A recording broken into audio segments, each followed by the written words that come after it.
Hello students, I welcome you all in my YouTube channel. This is lecture 6 video regarding vital sign. So in vital sign we have already discussed about what are the basics of vital signs, what do you mean by temperature or how the temperature is controlled, what do you mean by pulse, respiration, and in this video we will learn about blood pressure. What do you mean by it, how we will measure blood pressure. So let's continue with the session. First we will define what do you mean by blood pressure. तो blood means जो हमारी veins और artery के अंदर जो हमारा main component है जिसके थ्रू हमारी बॉडी को ऑक्सीजन मिलती है, कार्बन डाइऑक्साइड का एक्सचेंज होता है, तो फिर वो है हमारा ब्लड. तो प्रेशर क्या है कि कोई भी फोर्स होगा, पुलिंग फोर्स होगा, दैट इज प्रेशर. तो what do you mean by blood pressure? Pressure, it is exerted by the blood as it flows through the blood vessel. So when the blood is flowing through the blood vessel, the pressure that is exerted by the blood, that is blood pressure. Instrument used to measure blood pressure is sphygmomanometer. Normal blood pressure for an adult is 120 by 80 mm of Hg.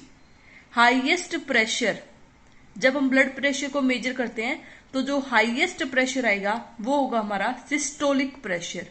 Systolic pressure क्या होता है? जब हमारे ventricles contract होंगी तो होगा हमारा highest pressure generate होगा, that is systolic pressure. And lowest pressure जब हमारी वेंट्रिकल्स होती हैं, जो हमारी ब्लड वेन्स आर्टरीज है, जब हमारी आर्टरीज क्या होंगी? कॉन्ट्रैक्ट होंगी. तो कॉन्ट्रैक्ट होंगी तो मतलब ये स्क्वीज होंगी, तो हमारा जो प्रेशर आएगा दैट इज सिस्टोलिक. और जब ये आर्टरीज हमारी रिलैक्स होंगी that is diastolic pressure. Next we will learn about what do you mean by pulse pressure. The difference between systolic pressure and diastolic pressure is known as pulse pressure. For example, for an adult person the systolic pressure is 120 and the diastolic pressure is 80. ठीक है, तो क्या होगा हमारा normal pulse pressure कितना होगा? 40 mm of Hg. When we talk about in a range, it should be 30 to 50 mm of Hg. Normal ratio between systolic pressure, ratio diastolic and pulse pressure is 3 raised to 2 raised to 1. अभी हमने बात किया कि normal हमारा blood pressure कितना है? 120 by 80. And pulse pressure अभी हमने निकाला difference between systolic and diastolic blood pressure. तो पल्स प्रेशर हमारा कितना आया? 40. तो what is the normal ratio? 120 ratio 80 ratio 40, that is 3 raised to 2 raised to 1.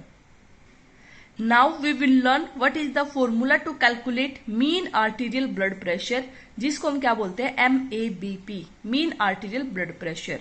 The formula is diastolic blood pressure plus 1/3 of pulse pressure. तो pulse pressure क्या है? Systolic pressure minus diastolic blood pressure. So normal MABP is diastolic pressure हमारा 120 by 80, तो 80 plus 1/3 of 40, that is around 93.3 mm of Hg. So this is the formula how we will calculate mean arterial blood pressure. Diastolic blood pressure plus 1/3 of pulse pressure. Next point, BP regulating center is medulla oblongata. Baroreceptors. Baroreceptors क्या होते हैं? These are the pressure sensitive receptors for the regulating blood pressure. So these are pressure sensitive receptors that are situated in the heart and wall of aorta. Now we will discuss auto regulation of blood pressure by body. तो auto regulation में short term regulation हो सकता है and long term regulation हो सकता है. Short term regulation को हम कैसे रेगुलेट करेंगे? जब अगर मान लिया ब्लड प्रेशर इंक्रीज या डिक्रीज हो रहा है तो हमारी हार्ट रेट डिक्रीज हो जाएगी by stimulation of vagus nerve. तो वेगस नर्व क्या करेगी? स्टिमुलेट करेगी, तो हार्ट रेट को डिक्रीज करेगी और बीपी को इंक्रीज करेगी. That is short term regulation. Long term regulation में कैसे होगा कि जो हमारी किडनी है वो हमारी रेगुलेट करेंगे एक्स्ट्रा सेलुलर फ्लूइड को, जिसके अंदर सोडियम पोटेशियम है, तो एक्सक्रीट होना ज्यादा स्टार्ट हो जाएंगे और जिससे हमारा ब्लड प्रेशर है वो हमारा इंक्रीज हो जाएगा. So that is mainly for low BP, how it is regulated. There are some common points. Overweight person has high BP than thin person. BP increase after taking food because the rate of metabolism it is increase. BP increase in emotional condition due to increased secretion of ADR and NOR-ADR. BP is increase as increase in intracranial pressure. So normal intracranial pressure is 7 to 15 mm of Hg. Now we will discuss BP measuring cuff size. So जो length of cough है, हम BP को major कैसे करते हैं? Sphygmomanometer से। तो sphygmomanometer के साथ कफ होता है हमारा, ठीक है, सेल्फ इन्फ्लेटिंग, जिसको हम क्या करते हैं, इन्फ्लेट करेंगे with a balloon pump.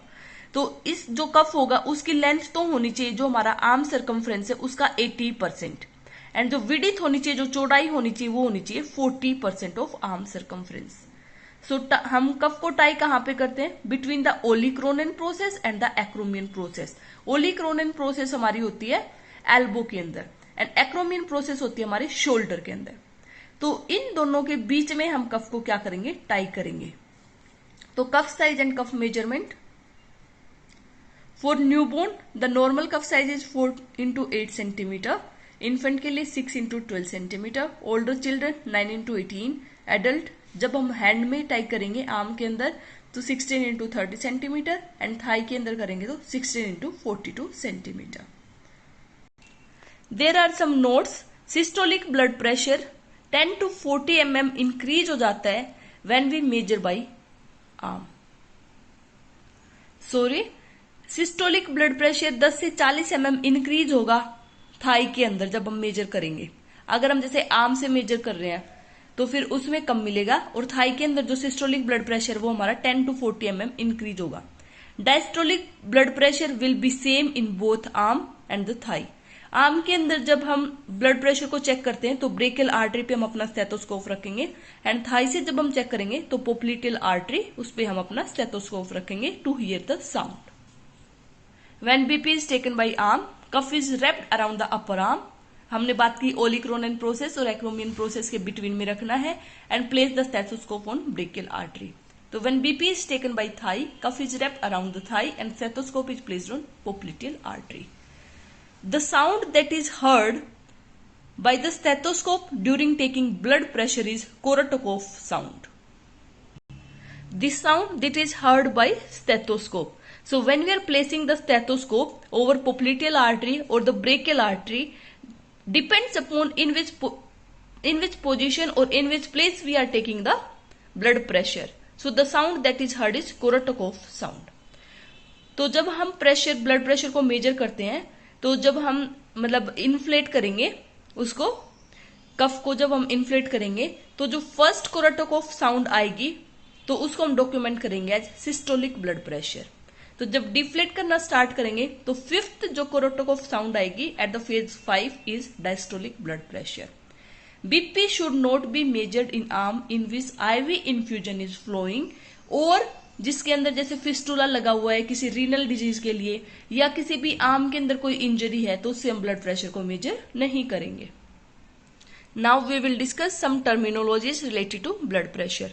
Normal blood pressure is 120/80 mm of Hg। Pre hypertension हम किसको बोलेंगे?